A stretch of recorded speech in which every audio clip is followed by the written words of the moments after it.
Duplicates in Excel are easy to delete but hard to merge, and most real datasets need merging. You might have the same customer twice, with different notes, different amounts, and one row missing an email. If you just remove duplicates, you lose information. The goal is simple: one clean record per person or transaction, while keeping the best fields.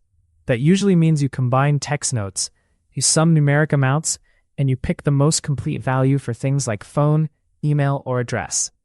The tricky part is defining what same record means. Is it the same customer ID, the same email, or a fuzzy match on name and address? Once you choose the key, the workflow becomes predictable. You stage the data, standardize values, merge with the right tool, and then validate the result. Let's build a practical system you can reuse on any spreadsheet. Next step. Before you touch any tool, decide what counts as a duplicate. In Excel, that's your key. The best key is a stable ID, like customer ID or invoice number. If you don't have one, email can work, but only if it's consistently filled. Names alone are risky because spelling varies. A good fallback is a composite key, like first name plus last name plus postal code.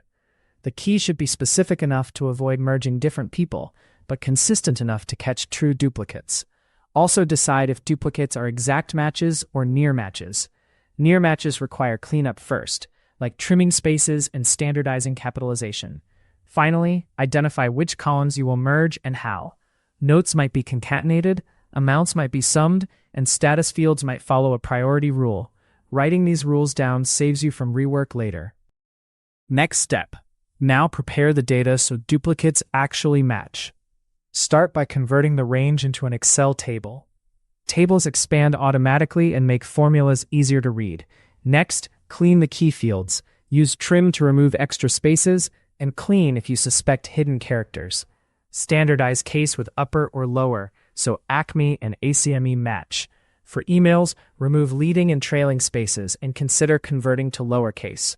For phone numbers, strip spaces and punctuation so formats don't block matching. For dates, ensure they're real dates, not text. A small but important step is to check for blanks in your key. If the key is missing, you can't safely merge. You either fill it, create a fallback key, or keep those rows separate for manual review. This cleanup stage is where most dedupe projects succeed or fail. Next step. It helps to classify your columns into 3 types. Type 1 is pick one, like email, phone, city, or account manager. You want the best single value. Type 2 is aggregate, like amount, quantity, or hours. You want totals, averages, or counts. Type 3 is combine, like notes, tags, or issue descriptions. You want to keep all meaningful text without turning it into a mess. For pick one, you need a rule for best. Often it's non-blank wins. Sometimes it's most recent wins, based on a last updated date. For aggregate, you must confirm what the numbers represent.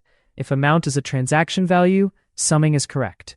If amount is a balance snapshot, summing is wrong. For combine, you need separators and deduplication inside the text. Once you label each column, the right Excel approach becomes obvious. Next step. If you want a reliable, repeatable merge, pivot tables are a strong baseline. A pivot table groups rows by your key and can sum, count, min, or max numeric fields. That immediately solves the sum amounts part. You can also take max of a date to keep the latest update, or min to keep the earliest. The limitation is text. Pivot tables don't naturally concatenate notes. Still, they're excellent for building a clean numeric summary and for checking how many duplicates exist per key. A practical workflow is build a pivot table to validate totals and counts, then use another method to bring in the best text fields. Also, pivot tables can show you outliers, like keys with 20 duplicates, which often signal a data entry problem. Think of the pivot table as your audit layer, even if it's not the final merge table. Next step. To keep the best single value for a field, you need a clear selection rule. The simplest is, take the first non-blank. In modern Excel, you can do this with formulas that filter values for a key and then pick the first non-empty result. Another common rule is, take the most recent. That means you filter to the key, sort by last updated, then take the top value. If you don't have a date, you can use a completeness score. For example, prefer the row that has both email and phone filled. You can compute a score by counting non-blank fields, then choose the row with the highest score. This sounds advanced, but it's just a consistent way to avoid random picks. The key idea is, don't let Excel choose arbitrarily. Make the rule explicit, then apply it across all keys. Next step. Merging notes is where most people get stuck, because they don't want to lose context. The goal is to combine text from duplicate rows into one cell per key, with clean separators. In modern Excel, you can use text join to concatenate values, and you can wrap it around a filter so it only pulls notes for the current T. Add a separator like Y or a line break, depending on where the notes will be used. Then remove empty notes so you don't get repeated separators. If the same note appears multiple times, you can deduplicate by taking unique before joining. Also consider adding a simple prefix like a date or source so the merged note stays readable. The trade-off is cell length. Excel cells can hold a lot, but extremely long notes become hard to work with. If notes are huge, consider keeping a separate notes table, keyed by ID. Next step. For summing amounts, the main risk is double counting. First, confirm the grain of the data. Are duplicates truly the same record repeated, or are they separate transactions that share a customer? If it's the same record repeated, you want to sum only when the amounts represent parts that should add up. If the amount is a repeated total, you should take max or min instead of sum. A safe pattern is to sum by key and also count rows by key. If a key has 5 rows and the amount is identical in all 5, that's a red flag for repeated snapshots. Another detail is negative values, like refunds. Summing is correct, but only if the signs are consistent. Finally, watch for numbers stored as text. If some results look wrong, convert the column to real numbers before merging. Good dedupe is as much accounting logic as it is Excel technique. Next step. If you want the most control, Power Query is the cleanest dedupe and merge tool in Excel. It's built for repeatable transformations. You load your table into Power Query, set data types, and then use Group By on your key. Inside Group By, you can sum amounts, count rows, and keep max dates. For text fields, you can create custom aggregations, like combining notes with a delimiter. You can also keep all rows as a nested table, which lets you pick the best record later using sorting and filtering logic. The big benefit is refresh. When new data arrives, you don't rebuild anything. You just refresh and the same rules apply. The trade-off is that Power Query feels different from worksheet formulas. But once you learn the pattern, clean types, group, aggregate, expand, it becomes the most dependable approach for ongoing deduplication. Next step, a powerful Power Query pattern is group, then choose the best row. Here's the idea. You group by the key, but instead of immediately aggregating every field, you keep a nested table of all duplicate rows. Then you sort that nested table by your priority, like last updated descending or completeness score descending. After sorting, you take the first row as the winner. That winner provides clean values for pick one fields like email and phone. In the same group step, you can still compute totals, like sum of amount and a combined notes field. Finally, you expand the winner row back out into columns.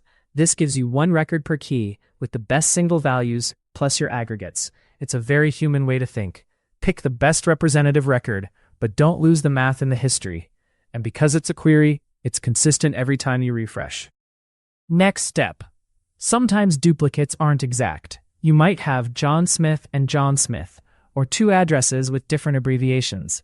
Excel can't reliably solve fuzzy matching with basic remove duplicates. You have 3 options. Option 1 is to standardize aggressively. Consistent casing, remove punctuation, standardize common words like street and st, and split address components. Option 2 is to create helper columns, like a simplified name key using the first few letters plus postal code. That catches many near matches without being too risky. Option 3 is fuzzy matching in Power Query, which can suggest matches based on similarity. The risk is false positives, so you need a review step. A good practice is to output a match confidence, or a list of candidate pairs for manual approval. Near duplicate merging is possible, but it should be cautious and auditable. Next step. After merging, validate the result like you would reconcile a report. First, compare row counts. If you started with 10,000 rows and ended with 9,000 keys, that might be reasonable. If you ended with 50, something is wrong with the key. Next, validate totals. Sum the amount column before and after, and confirm the logic matches your rules. Then, spot check a few keys with many duplicates. Make sure notes combined correctly and that the chosen email or phone makes sense. Also check for blanks. If your merged output has more missing emails than before, your best field rule might be wrong. Finally, keep a trace. Store the duplicate count per key, and if possible, keep a link back to source rows. That way, if someone questions a merged record, you can explain exactly how it was built. Validation turns a clever spreadsheet into a trustworthy dataset. Next step. To make this reusable, save your process as a template. Keep a raw data tab that you never edit manually. Do cleanup in a staging table with helper columns for standardized keys. Then produce a final merged output table that feeds reports, charts, or exports.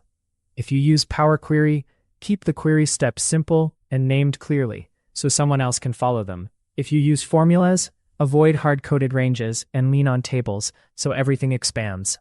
Also, document your merge rules in plain language. What the key is, how amounts are handled, how notes are combined, and how the winner record is chosen. This documentation is not busy work. It prevents silent errors when the dataset changes. A good dedupe workflow is less about one perfect trick and more about a stable pipeline you can trust every time data arrives. Next step. Here's the mental checklist to remember. First, choose a key you trust. Second, standardize the key so matches actually match. Third, label each column as pick one, aggregate, or combine. Fourth, merge using a method that fits your needs. PivotTables for quick numeric grouping, formulas for flexible selection, or Power Query for repeatable end-to-end merging. Fifth, validate counts, totals, and a few real examples. If you do those 5 steps, you'll stop losing notes, you'll stop double counting amounts, and you'll end up with one record that's genuinely better than any single source row. If you want, leave a comment with your preference. Do you usually merge with formulas or with Power Query, A or B? And if you want more Excel workflows like this, subscribe. I'm always testing new ways to work smarter. Subscribe to see what workflow I'm breaking down next.